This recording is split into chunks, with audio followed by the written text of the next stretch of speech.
সহিহ বুখারীতে 3465 নম্বর হাদিস। বনী ইসরাইলের যুগে 3 জন লোক ছিল, তারা রাস্তা দিয়ে চলছিল, চলতেছে এমন সময় হঠাৎ বৃষ্টি নেমে গেছে, ঝড় তুফান নেমে গেছে।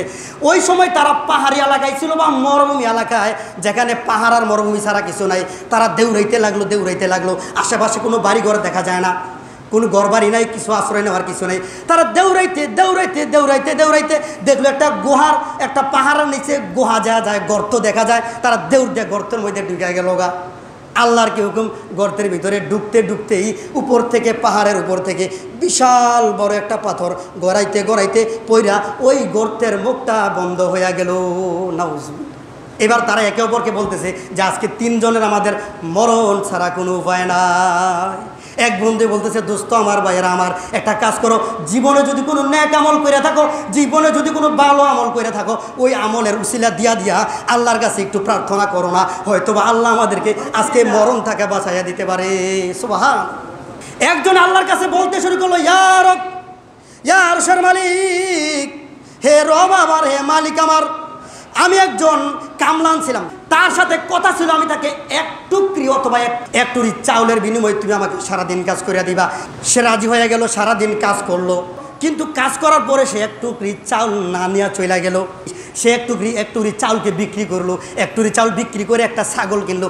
একটা ছাগল, কিছু আদিস আছে ছাগল, কিছু আদিসে বর্ণনা আছে গরু। সে একটা ছাগল কিনলো বা একটা গরু কিনলো। একটা ছাগল থেকে 2টা হয়ে গেল, 2টা থেকে 3টা হয়ে গেল, 4টা হয়ে গেল, অনেক ছাগল হয়ে গেল, হাজার ছাগলের পাল হয়ে গেল। সেইবার ছাগলগুলা থেকে 2-1টা ছাগল বিক্রি করলো। বিক্রি করে একজন রাখাল রাখলো, রাখালকে বললো তুমি এই ছাগলগুলা পাহারা দিবা, একটা ছাগলের জন্য বেশি দিন না যায়, একটা ছাগলের জন্য হিসাবের বাহিরে না যায়।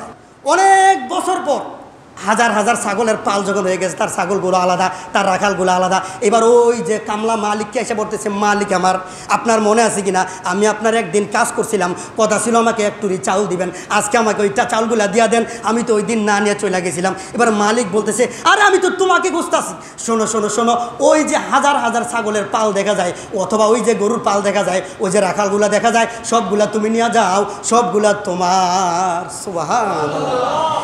মালিককে বলতেছে, মালিক আমার সাথে ঠাট্টা মস্কারা করেন না, আমি কামলা মানুষ দেখা আমার সাথে ঠাট্টা মস্কারা করেন না, আমি তো এতগুলা ছাগল গরুর পাওনা না, আমি তো জাস্ট এক টুরি চাউল পাও না, আমাকে যদি এক টুরি চাউল দিয়ে দেন আমি চলে যাব, আমার সাথে ঠাট্টা করেন না, গরিব দেখে, কামলা দেখা। সে বলছে, আরে বাইরে আমি ঠাট্টা করি না, রে বাইরে আমি ঠাট্টা করি না, আমি আল্লাহকে ভয় করি, আমি হারামকে ভয় করি, আমি হালাল ছাড়া খাই না। শোনো, তোমার এই টুরি চাউল আমি বিক্রি করলাম, বিক্রি করে একটা ছাগল কিনলাম, ওই ছাগলটা বাড়তে হাজার ছাগল হয়ে গেছে, সবগুলা তোমার হয়ে গেছে, তোমার এখান থেকে আমি একটা ছাগলও খাই নাই, একটা ছাগলও নেই, একটা ছাগলও বিক্রি করি নাই, আজকের তুমি সব ছাগলগুলো নিয়ে যাও। সুবহান।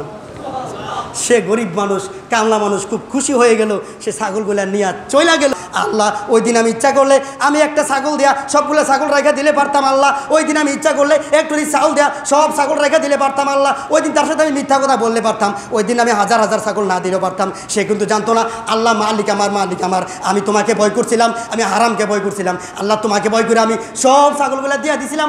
আল্লাহ, যদি তোমার জন্য করে থাকি, আজকের দিন আমাদেরকে জীবন ভিক্ষা দেন, এই পাথরটা একটু সরাইয়া দে। সুবহান। আল্লাহ রাসূল বলছেন যে সাথে পাথরটা একটু সইরা গেল। সুবহান।